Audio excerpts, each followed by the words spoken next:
दोस्तों Japanese media में एक बड़ा ही इंटरेस्टिंग न्यूज आ रहा है जिसके मुताबिक जापानीज डिफेंस मिनिस्टर इस महीने के अंत में भारत आने वाले हैं और एक मेजर मुद्दा होने वाला है भारत और जापान के बीच में सिक्स्थ जनरेशन फाइटर प्रोजेक्ट। जी हाँ, जापान अपने यूरोपियन पार्टनर्स के साथ मिलकर एक सिक्स्थ जनरेशन फाइटर प्रोजेक्ट जो कि जीसीएपी है, जो कि इटली और यूके के साथ कर रहा है, उसमें भारत पार्टिसिपेट करने में इंटरेस्टेड है। लेकिन कमाल की बात यह है, यहाँ पे इटली और यूके तो खुश है कि भारत इसमें पार्टिसिपेट करे, रादर पहले भी इंडिया को कहीं ना कहीं पर्दे के पीछे इनविटेशन दिया गया है, लेकिन जापान इज रिलक्टेंट। तो जानने वाली बात यह है कि आखिरकार जापान रिलक्टेंट क्यों है। आप देख सकते हैं जापानीज मीडिया में ये कवर किया जा रहा है, ये जापानीज में सांकाई शिंबुन नाम का जो पत्रिका है उसमें ये आया है और उसी का मैंने यहाँ पे इंग्लिश ट्रांसलेशन आपको दिया है। India keen to participate in next generation fighter jet so that हम जॉइंटली डेवलप कर सके जापान यूके इटली के साथ सिक्स जनरेशन फाइटर जेट। लेकिन आप पढ़िए, Japan is cautious about accepting India. सवाल उठता है, जापान इंडिया तो बहुत अच्छे संबंध रहे हैं हमारा, काफी ज्यादा अगर आप देखें तो रिलायबल पार्टनर रहा है, तो फिर ऐसा सवाल क्यों पूछा जा रहा है। पर दोस्तों यहां पे देखने वाली बात यह है कि भारत के पास ऐसा ऑफर और एक यूरोपियन पार्टनर से आया है। वो अगर आप देखें तो एफसीएस की बात हो रही है, जिसमें फ्रांस भारत को कह रहा है कि आप भी हमारे साथ इसमें पार्टिसिपेट करें।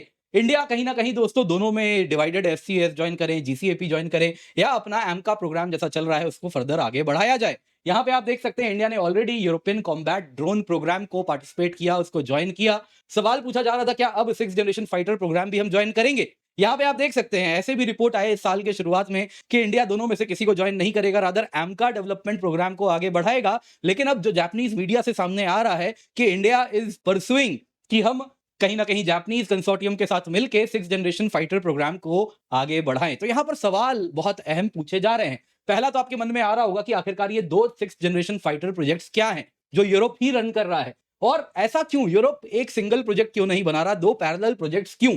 दूसरा सवाल आएगा, आखिरकार जापान को क्या हो गया, इंडिया का इतना रिलायबल पार्टनर है, वो क्यों नहीं चाह रहा या क्यों कॉशियस है भारत के पार्टिसिपेशन को लेकर। जो इसमें जापानीज मीडिया कह रही है वही मैं आपको बताऊंगा। तीसरा दोस्तों यहाँ पे सवाल उठता है, अगर हम एनालिसिस करें तो क्या हमें इंटरनेशनल पार्टिसिपेशन की आवश्यकता है। दूसरा सवाल ये उठेगा कि एमका का क्या होगा, क्या एमका साइड बाय साइड उसके चलेगा या एमका को हमें ठंडे बस्ते में डालना पड़ेगा, क्या हो सकता है, आइए जरा जानते हैं। दोस्तों सबसे पहले तो हम जानेंगे आखिरकार ये जीसीएपी प्रोग्राम है क्या। देखिए ये है ग्लोबल कॉम्बैट एयर प्रोग्राम। ये तीन देशों के कोलैबोरेशन से आगे बढ़ रहा है, जिसमें एक यूनाइटेड किंगडम है, दूसरा इटली है, तीसरा जापान है। ये मिलके sixth generation stealth fighter jet बनाना चाह रहे हैं और उनका टारगेट बड़ा क्लियर है, 2035 2035 तक इसको सर्विस में एंटर करवा देना है। अब अगर आप देखें तो भारत के लिए बहुत जरूरी है हम सिक्स जनरेशन फाइटर जेट की ओर जाएं। कहीं ना कहीं आप देखें तो यूएस ने ऑलरेडी बता ही दिया, डोनाल्ड ट्रंप ने, कि उनके पास है। वैसे ही अगर आप देखें तो चाइना भी आए दिन टेस्ट कर रहा है, यानी ये आज नहीं तो कल देखिए दोस्तों this will be the standard जो कि दुनिया यूज करने वाली है। तो हमारे लिए बहुत आवश्यक है, क्योंकि चाइना के साथ एक तो रिश्ते भी बड़े मधुर हैं नहीं, तो हमारे लिए एक नेसेसिटी है कि हम सिक्स जनरेशन फाइटर जेट की ओर जाएं। यहां पे अगर आप देखें तो ये जो प्रोग्राम है जीसीएपी, वो रिप्लेस करेगा यूरो फाइटर टाइफून का यूज जो कि यूके करता है, इटली करता है, जापान जो मित्सुबिशी F2 फाइटर्स का यूज करता है उसको रिप्लेस करेगा। और इसके साथ अगर आप देखें तो जो अर्लियर प्रोग्राम्स वो रन कर रहे थे अपने individual six generation fighter jet के, जैसे आप देखें तो यूके का टेम्पेस्ट चल रहा था, जापान का एफएक्स चल रहा था, ये सभी अगर आप देखें तो फिफ्थ सिक्स जनरेशन के फाइटर जेट्स अपने अपने डेवलप कर रहे थे। दोनों प्रोग्राम्स को इन्होंने मर्ज कर दिया है। और इसके साथ अगर आप देखें तो यूके की बीएई सिस्टम, इटली की लियोनार्डो और जापान की मित्सुबिशी हेवी इंडस्ट्रीज मिलके सिक्स जनरेशन फाइटर जेट बनाएंगी, जिसमें आप देखें तो वो सारी सिक्स जनरेशन फाइटर जेट्स वाली फीचर्स होंगी। इनहैंस स्टेल्थ होगा, आर्टिफिशियल इंटेलिजेंस एनेबल्ड रहेगा, ऑगमेंटेड रियलिटी कॉकपिट्स होंगे, एडेप्टिव इंजन्स होंगे जो कि इकोनॉमी मोड, साथ ही साथ हाई थ्रस्ट मोड सभी में साथ में ऑपरेट कर पाए। सिस्टम ऑफ सिस्टम्स अप्रोच होगा जो कि कहीं ना कहीं आज की मॉडर्न वॉरफेयर के हिसाब से डिफाइंड है। और साथ ही साथ सबसे इंपॉर्टेंट, इसमें manned and unmanned platforms like loyal wingman drones integrated होंगे। अब दोस्तों यदि आप इस प्रोग्राम की बात करें जीसीएपी, तो ये प्रोग्राम एक ट्रीटी के द्वारा फॉर्मलाइज्ड है जो कि दिसंबर 2023 में हुआ था। इसका हेडक्वार्टर यूके में है। 33.3% ओनरशिप तीनों पार्टनर्स की है। और साथ ही साथ अगर आप देखें तो करंट जो कंसेप्ट है, ये करंटली अभी कंसेप्ट एंड असेसमेंट फेज में है। और इसके बाद अगर आप देखें तो इसकी डेवलपमेंट इस साल में शुरू होने वाली है। इसके सिवा डिमॉन्स्ट्रेटर फ्लाइट उम्मीद की जा रही है 2027 तक हमको देखने मिलेगी। मतलब ये है दोस्तों, कहीं ना कहीं ये बड़ा ही टाइम बाउंड मैनर में आगे बढ़ने वाला है, ये हम जरूर कह सकते हैं। दूसरी तरफ दोस्तों यहां पर सवाल उठेगा, आखिरकार जापान क्यों रिलक्टेंट है, वो क्यों नहीं चाहता कि भारत इसमें पार्टिसिपेट करे। देखिए सबसे पहले देखिए यहाँ पे जो जापानीज मीडिया कह रही है वही मैं आपको एज इट इज बताऊंगा उस आर्टिकल के बेसिस पे। उस मीडिया में कहा गया है कि इंडिया ने एक एक्सप्रेशन ऑफ इंटरेस्ट जापान को शो किया है कि हम जॉइंट डेवलपमेंट करना चाहते हैं six generation fighter jet program, जो कि जापान, यूके और इटली आगे बढ़ा रही है। यानी कि दोस्तों बात बड़ी क्लियर है, जीसीएपी की ही बात यहां पे हो रही है, जिसकी बात मैंने आपको जस्ट अभी बताई। अब दोस्तों यहां पे अगर आप देखें तो जापानीज गवर्नमेंट कॉशियस है एज पर दी जापानीज मीडिया। उनका कहना है कि देखिए जी, प्रॉब्लम ये हो रहा है कि जो टेक्नोलॉजी है वो लीक कर सकता है रशिया को, कारण है भारत का जो एरो डिफेंस इंडस्ट्री है वो रशिया के साथ बड़ा ही क्लोजली कोऑपरेट करता है। तो बहुत बड़े चांसेस हैं, जापान का एक एडवर्सरी रशिया है, उसके कहीं ना कहीं बॉर्डर्स भी थोड़े कंटेस्टेड हैं कुछ आइलैंड्स को लेकर, तो कहीं ना कहीं वो प्रॉब्लम्स हो सकते हैं, तो हमारी टेक्नोलॉजी रशिया के हाथ लग जाएगी, तो हम ये कतई नहीं चाहेंगे। तो जापानीज मीडिया का यहां दावा है कि उन्होंने कई Japanese and Indian diplomatic sources से पूछा है क्या इस पर बात चल रही है, तो सभी ने एनोनिमसली हाँ कहा है, उनको नाम उन्होंने नहीं बताया है। अब दोस्तों सवाल ये उठता है कि अगर जापानीज मीडिया स्वयं कह रही है कि अगर इसमें इंडिया पार्टिसिपेट करता है तो डीपन हो जाएगा डिफेंस कोऑपरेशन जो हो रहा है इंडिया जापान का, वो और गहरा होगा, और साथ ही साथ कहीं ना कहीं हम दोनों का जो जॉइंट चैलेंज है चाइना, उसके खिलाफ हम एक कॉमन फ्रंट में आगे बढ़ पाएंगे। अब दोस्तों यहाँ पे उसी मीडिया का दावा है, आप इनको यहाँ पे जो देख रहे हैं, ये जापान के डिफेंस मिनिस्टर हैं जनरल नकाटानी। ये इंडिया विजिट करने वाले हैं, गोल्डन वीक हॉलीडेज जापान में अभी होगा। बेसिकली दोस्तों इस महीने के अंत में होने वाला है, वो हॉलीडेज में वो भारत आने वाले हैं, और उसमें कहा जा रहा है नेक्स्ट जनरेशन फाइटर जेट्स पर भारत के साथ चर्चा होने वाली है इंडियन गवर्नमेंट ऑफिशियल्स के साथ। ये न्यूज जापानीज मीडिया से आया है। अब आते हैं दोस्तों दूसरे मुद्दे पे, ये क्या है जो भारत कह रहा है कि भाई तो हमारे पास दूसरा ऑप्शन भी है, काउंटर ऑफर एफसीएस से भी हमारे पास आके रखा है। यहां पे आप जिसको देख रहे हैं दोस्तों, ये है फ्यूचर कॉम्बैट एयर सिस्टम, जो आप यहां पे उसका मॉडल देख रहे हैं। तो एफसीएस दोस्तों फ्रांस, जर्मनी और स्पेन, इन तीनों का six generation fighter jet program है। और दोस्तों इसको जो टारगेट इन्होंने रखा है वो 2040 का रखा है। ये प्रोग्राम एक तरफ डसो एविएशन फ्रांस की है, एयरबस जर्मनी की है, इंदिरा सिस्टम स्पेन की है, जो कि मिलके इसे आगे बढ़ाने वाले हैं, और इसके साथ जो फ्रांस के रफाल हैं, जर्मनी और स्पेन के यूरोफाइटर टाइफून एयरक्राफ्ट हैं, उनको रिप्लेस किया जाएगा। अगर आप देखें तो अब ये डिमॉन्स्ट्रेटर फेज में है, टेस्ट फ्लाइट इसका 2027-29 के बीच में प्लान्ड है। चैलेंजेस क्या है यहाँ पे इस प्रोजेक्ट में? पहला प्रॉब्लम है दोस्तों इंडस्ट्रियल डिस्प्यूट्स वर्क शेयर को लेकर होने वाला है, ऐसी अटकलें लगाई जा रही हैं। इंटेलेक्चुअल प्रॉपर्टी को लेकर कैसे डिवीजन होने वाला है, उसको लेकर भी सवाल उठेंगे। तीसरा कहा जा रहा है कि this will be very expensive, high cost अभी से बताए जा रहे हैं इसके बारे में। इसके सिवा अगर आप देखें तो इसमें एक डेवलपमेंट ये हुआ है कि इन तीनों देशों के सिवा बेल्जियम भी ज्वाइन किया है एज एन ऑब्जर्वर। तो कहा जा रहा है हो सकता है आने वाले कुछ साल में वो फुल मेंबर बन जाए। तो यहां पे दोस्तों एफसीएस अगर आप देखें तो अनलाइक हमने जैसा यहां पे जीसीएपी देखा, एक ट्रीटी के द्वारा गवर्नड है, एफसीएस में कोई ट्रीटी ही नहीं है, जिस वजह से अगर आप देखें तो इसमें डिलेज हो सकते हैं। पॉलिटिकल प्रायोरिटीज बदली, कहीं भी सरकार बदली, उसके साथ सब कुछ यहां पे फंडिंग रुक सकती है, बदल सकती है, प्रायोरिटीज बदल सकते हैं। तो ये प्रोग्राम में थोड़ा सा यही डर भारत को भी दिख रहा है, जिस वजह से हम जीसीएपी में ज्यादा इंटरेस्टेड है। कहीं ना कहीं टाइमलाइंस भी उसके हमारे नीड्स के हिसाब से मैच कर रहे हैं। अब दोस्तों यहां पे एक प्रॉब्लम क्या है, सवाल पूछने वाले पूछ रहे हैं यूरोप दो दो प्रोग्राम क्यों रन कर रहा है, ऐसे ही आपके यहाँ इतनी आर्थिक तंगी है, दो प्रोग्राम्स क्यों? देखिए वो भी जानते थे एक सिंगल प्रोग्राम होना चाहिए, बड़ा प्रयास किया गया कोऑपरेशन का, लेकिन सारे अटेम्प्ट्स फेल हुए। इनिशियल टॉक्स हुआ था यूके की टेम्पेस्ट टीम के बीच में और फ्रांस के एफसीएस ग्रुप के बीच में 2018-19 के बीच में, लेकिन लीडरशिप और किसको क्या काम दिया जाए, वर्क शेयर क्या दिया जाए, उसको लेकर बड़े प्रॉब्लम हो गए। यूके लेटर बोला कि ठीक है तुम्हारे साथ काम नहीं करेंगे, हम इटली और जापान के साथ काम करेंगे। फ्रांस बोला कोई बात नहीं, हम भी जर्मनी और स्पेन के साथ काम करेंगे। तो इसके साथ दोस्तों दो अलग अलग प्रोग्राम्स वहां पर बनने शुरू हो गए। प्रॉब्लम प्रपोजल्स दोस्तों आता रहता है बीच बीच में कि यूरोप को जीसीएपी और एफसीएस को मर्ज कर देना चाहिए, लेकिन प्रॉब्लम क्या हो गया है अब तक की ऑलरेडी काफी पैसे सारे पार्टीज ने लगा दिए हैं। तो अगर मर्ज करेंगे तो कॉस्ट संक होगा, कन्वर्जेंस लग नहीं रहा हो पाएगा। हालांकि स्पेकुलेशन आता रहता है कि फ्यूचर में कोऑपरेशन होगा, यदि एक प्रोजेक्ट डिले हो गया तो कल को हो सकता है कि बाकी पार्टनर्स के बीच में भी कहीं ना कहीं दूसरे प्रोजेक्ट वाले जो होंगे वो कहेंगे ठीक है भाई तुम ही से खरीद लेंगे, कुछ टेक्नोलॉजी चाहिए तो बोलो हम इसमें इंटीग्रेट कर देते हैं हमारी। तो वो सवाल यहां पर उठाए जा रहे हैं। तो आई होप अब आप समझ गए कि आखिरकार यूरोप का एक कॉमन प्लेटफॉर्म क्यों नहीं है। अब आते हैं दोस्तों भारत की बात, आखिरकार इंटरनेशनल पार्टिसिपेशन से हमें क्या मिलेगा? देखिए बहुत सारे फायदे हैं। देखिए सबसे पहले एक बात समझिए, जहां तक बात है सिक्स जनरेशन फाइटर जेट की, अगर आप जितने भी कंट्रीज देखें except US and to some extent China, इनके सिवा, चाइना के मैं क्यों कह रहा हूं सम एक्सटेंट, क्योंकि बाकी टेक्नोलॉजी वो चुरा के लाया है, फिफ्थ जनरेशन वाली टेक्नोलॉजी अमेरिकन इंटरप्राइजेस से चुराए हुए हैं, ये बात मीडिया में क्लियरली विजिबल है। तो यहां पे अगर आप देखें तो उनके सिवा कोई भी देश ऐसा नहीं है जो कि independently six generation fighter jets की ओर आगे बढ़ेगा। रशिया ने प्रयास किया है, फिफ्थ जनरेशन फाइटर जेट बनाया है, एक्सपर्ट्स कहते हैं वो fifth generation fighter jet frankly नहीं है। तो यहां पे सवाल उठता है कि आज के टाइम में वायबल सिक्स जनरेशन प्रोग्राम्स अगर आपको अंजाम देना है तो आपको कंसोर्टियम बनाना पड़ता है। क्योंकि कहीं से भी अगर आप यूएस की डिफेंस स्पेंडिंग देख लीजिए, for that matter even China की डिफेंस स्पेंडिंग देख लीजिए, चाइना का कहा जाता है दोस्तों जो हिडन डिफेंस स्पेंडिंग है जो वो नहीं बताते, वो यूएस के कंपैरेबल ही हो चुका है आज के समय में। तो इतना डिफेंस बजट आज के टाइम में भारत का नहीं है, मे बी 20 साल बाद हो जाएगा, 25 साल बाद हो जाएगा। तो उस वक्त हम शायद इस प्रकार के प्रोजेक्ट्स को सिंगल हैंडेडली अंजाम दे दें, लेकिन आज बहुत जरूरी है कि कॉस्ट शेयरिंग हम करें। ये जो हाई कॉस्ट होता है, अगर आप 6th जनरेशन फाइटर जेट बना रहे हैं तो 10 से 50 बिलियन डॉलर तक का बजट आप मान के चलिए लगता है। तो जिस वजह से अगर आप पार्टनरशिप करते हैं तो फाइनेंशियल स्ट्रेन आपके ऊपर कम आता है, टेक्नोलॉजी एक्सेस आपको मिलेगी। बहुत सारे टेक्नोलॉजी ऐसे हैं जैसे एआई हो गया, स्टेल्थ हो गया, एडेप्टिव इंजन हो गया, जिसमें हमारी एक्सपर्टीज नहीं है, तो वो टेक्नोलॉजी वाला काम जिनकी एक्सपर्टीज है वो करेंगे, तो इस तरीके से हमारे पास वो टेक्नोलॉजी वाले फाइटर जेट्स भी उपलब्ध हो जाएंगे। तीसरा दोस्तों, डेवलपमेंट बड़ा फास्ट होता है। कारण क्या होता है, अलग अलग टेक्नोलॉजीज में अलग अलग टेक्नोलॉजी सेंटर्स अपनी आर&डी कर रहे हैं और बाद में उसको इंटीग्रेट किया जाएगा, तो इस तरीके से फास्ट डेवलपमेंट हो जाएगा, जो कि हमारे लिए जरूरी है। हमारे पास चाइना का प्रॉब्लम इस वक्त सर पे बैठा हुआ है। आप देख सकते हैं एयरफोर्स चीफ ने भी इसी तरफ कहा था कि कहीं ना कहीं टाइमलाइंस को रिस्पेक्ट करना बड़ा आवश्यक है। उसमें मैंने वीडियो भी आपको बनाया था और बताया था, आप में से कई लोग उससे संतुष्ट नहीं थे, लेकिन हाँ, मैं वो इमोशन समझता हूं, लेकिन उनकी भी मजबूरियां हैं, उनको देश को लड़ने के लिए उन्हीं को जाना है। तो वो एक बात बार बार कहना चाह रहे हैं, टाइमलाइंस रिस्पेक्ट कीजिए, फास्टर डेवलपमेंट कीजिए।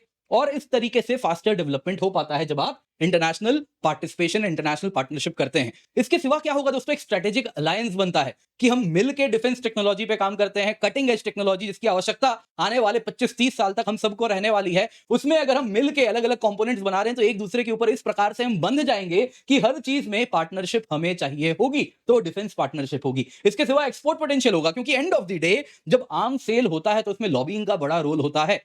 क्या आप ऑफर कर सकते हैं हमको?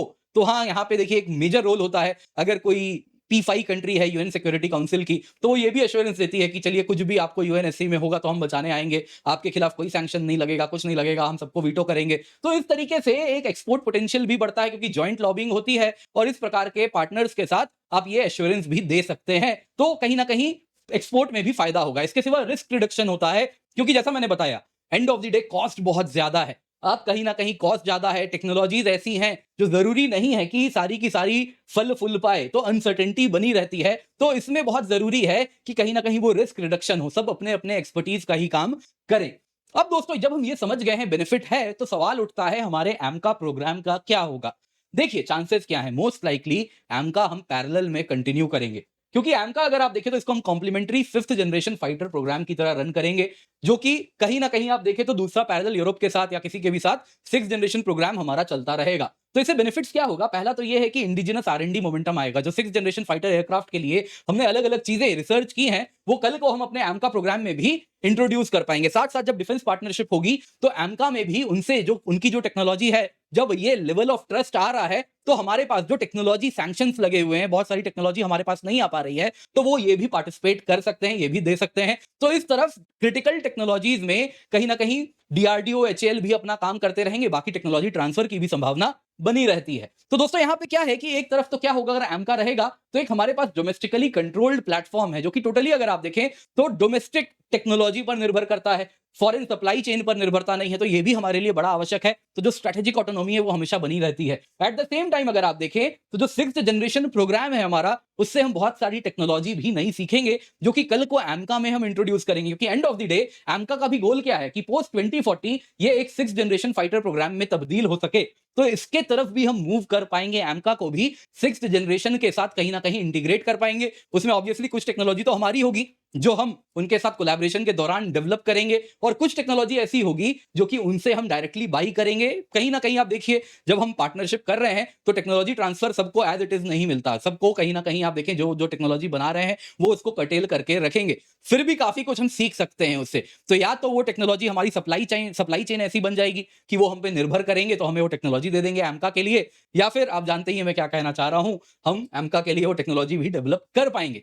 चैलेंजेस क्या है यहाँ पे, देखिए पहला चैलेंज क्या होगा ना भारत के लिए, आप end of the day 2 simultaneous projects को बजट में पैसे डालने वाले हैं, क्या हम तैयार हैं उसके लिए 2 पैरेलल प्रोजेक्ट्स में पैसे डालना? देखिए दोस्तों ये सवाल है, लेकिन एंड ऑफ द डे ये भी तो सोचिए, अगर आप individually 6th generation fighter jet program run कर रहे हैं, तो जो आप खर्चा करते हैं उसका 1/3 तो खर्च कर रहे हैं, तो ये भी तो 1/4 रादर 1/4 आप खर्च कर रहे हैं, तो इसलिए बजट कंस्ट्रेंट्स उतने नहीं होंगे। दूसरा, कहीं ना कहीं जब आप बात कर रहे हैं ब्रिटिश की, जापानीज की, तो इनके साथ हमें नेगोशिएट करना होगा वर्क शेयर का, कि कैसे आप इटालियंस के साथ वर्क शेयर नेगोशिएशन कर रहे हैं कि तुम किस टेक्नोलॉजी पे काम करोगे, हम किस पे काम करेंगे, तुम्हारी कौन सी टेक्नोलॉजी हमें ट्रांसफर होगी, हमारी कौन सी टेक्नोलॉजी तुम्हें ट्रांसफर होगी। तो ये जो नेगोशिएशन होने वाला है, ये कंट्रीब्यूशन के अनुसार होना चाहिए। जैसे कि हम चाहेंगे कि हम फुल पार्टनर बने यूके, इटली एंड जापान के साथ, तो हमें भी 25% वर्क शेयर इस प्रोग्राम में देना पड़ेगा। यानी 25% कुछ इस पूरे प्रोग्राम के कंपोनेंट्स होने चाहिए जो हमारी इंडस्ट्री बनाएगी। अब दोस्तों इसमें कुछ चीजें ऐसी हैं जो हम कर सकते हैं। आज की टेक्नोलॉजी हमारे पास, आज भी हमारी इंडस्ट्री कहीं ना कहीं कुछ चीजों में एक्सपर्टीज रखती है। अगर आप देखिए एवियोनिक्स हो गया, ड्रोन्स हो गए, तो इसके लिए भी हमारे पास चीजें उपलब्ध हैं, हम आगे बढ़ सकते हैं। लेकिन एंड ऑफ द डे हमारी जो इंडस्ट्रियल टेक्नोलॉजी, इंडस्ट्रियल कंपनीज हैं, जैसे एचएएल हो गया, टाटा हो गया, भारत इलेक्ट्रॉनिक्स हो गए, इनको जीसीएपी के साथ सप्लाई चेन में इंटीग्रेट करना होगा। लेकिन ये इतना आसान नहीं होगा, क्योंकि हमारी जो एरोस्पेस टेक्नोलॉजी है, एंड ऑफ द डे आप अगर देखें तो जीसीएपी पार्टनर्स की तुलना में, आप लियोनार्डो की बात करें, बीएई सिस्टम्स की बात करें, मित्सुबिशी की बात करें, तो उनके स्केल पे ऑपरेट नहीं करती इस वक्त। तो कहीं ना कहीं मैच्योरिटी गैप है। अगर आप एक तरफ एचएएल, बीईएल की बात करें, तो कैसे वो गैप हम पूरा करें, कैसे कहीं ना कहीं उनके लेवल पे हम ऑपरेट करना शुरू करें, तो उसके लिए भी कुछ मेजर चेंजेस करने पड़ेंगे। अब सवाल उठता है, एचएएल, बीईएल इतना प्रॉफिट बना रहा है, end of the day profit इसलिए हो रहा है क्योंकि इंडियन डिफेंस सेक्टर को वो इतना ज्यादा सप्लाई कर रहे हैं। वेस्ट में कुछ अगर आप देखें तो बीईएल एक्सपोर्ट भी करता है। तो आपको अगर हम इस तरीके से प्रॉफिट दे रहे हैं डिफेंस कॉन्ट्रैक्ट्स देके, तो आपके पास सरप्लस कैपिटल है जिससे आप फर्दर इनोवेशन में स्पेंड कर सकते हैं। तो कहीं ना कहीं बीईएल के पास वो कैपेबिलिटी भी है, वो कर भी सकते हैं। तो ये चीज जो मैच्योरिटी गैप वाली बात है, उसका ध्यान रखना होगा, लेकिन ये फुलफिल हो सकता है। इसके आगे अगर, इसके अतिरिक्त अगर आप देखें तो यहां पे बहुत जरूरी है कि कैसे हम इसको आगे बढ़ा के, जो कोर सिस्टम्स हैं हमारे पास आज भी उपलब्ध नहीं है। अगर आप एमका की ही बात कर लीजिए, तो उसमें भी इंजन हम बाहर से ला रहे हैं। तो कैसे इंजन का टेक्नोलॉजी ट्रांसफर हम करवाएं, जो कि उस, जो भी हो सकता है कल को फ्यूचर का joint 6th generation fighter programme, तो उसके लिए इंजन के लिए क्या हम लेकर के आने वाले हैं कि तुम्हारा इंजन हम फर्दर यूज कर सकें अपने एम का प्रोग्राम में। तो कैसे उसको हम उसके साथ, या टेक्नोलॉजी दो तो हम अपने इंजन को उसके हिसाब से कहीं ना कहीं एडजस्ट कर सकें, बदल सकें। तो वो सारी टेक्नोलॉजी ट्रांसफर कैसे होगी, तो उसको लेकर भी कुछ सवाल उठेंगे।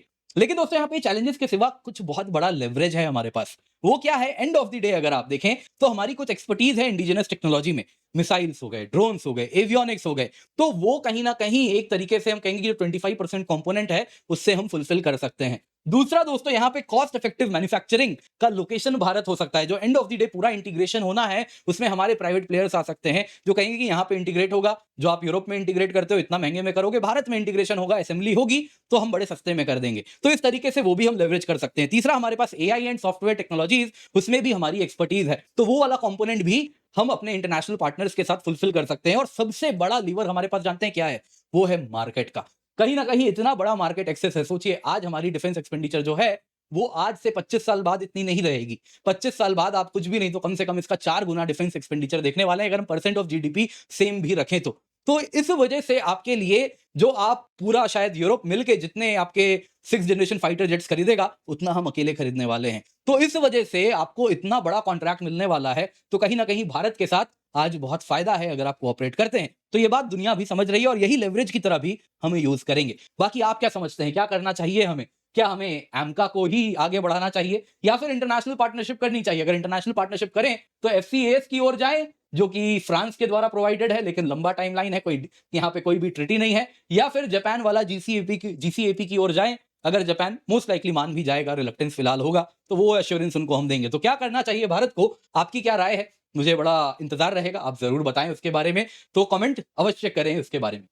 दोस्तों, इसके सिवा आपको याद दिला देता हूं, आज हमारा फ्री स्पेशल क्लास फेस्टिवल है, यूपीएससी बिगिनर्स के लिए है, तो मेक श्योर आप ज्वाइन कर रहे हैं। इसके सिवा दोस्तों, यहाँ पे आपको मैं शेड्यूल दे रहा हूं, आप देख सकते हैं ये क्लासेस का शेड्यूल है। 4 बजे मेरी भी क्लास है, तो आप जरूर जुड़िएगा। न्यूज़पेपर कैसे एक बिगिनर पढ़े, न्यूज़पेपर पढ़ने में क्या गलतियां करते हैं हम, क्या अप्रोच रखना है, तो वो सारी चीजें मैं कवर करने वाला हूं। इसके सिवा दोस्तों, आपके यूपीएससी ड्रीम को फुलफिल करने के लिए बहुत सारे हमारे बैचेस हैं, हिंदी में, इंग्लिश में, तो आप निश्चिंत होकर जुड़ सकते हैं। 2027, 26, 28 सभी के लिए है। इसके सिवा दोस्तों, ये कंप्लीटली फ्री है आप सभी के लिए, प्रीलिम्स पीवाईक्यू टॉपिक वाइज है, आप निश्चिंत होकर जुड़े। यूपीएससी बिगिनर्स किट है, करंट अफेयर्स कंपाइलेशन भी आपके लिए हम लाए हैं। इसके सिवा आपके लिए Unacademy all India prelims mock test है दोस्तों, 6 तारीख यानी कल, तो आप जल्दी से जाएं, जाके जुड़े। सुबह 9:30 से 11:30 और शाम को 12:30 से 2:30, दिन को 12:30 से 2:30 के बीच में।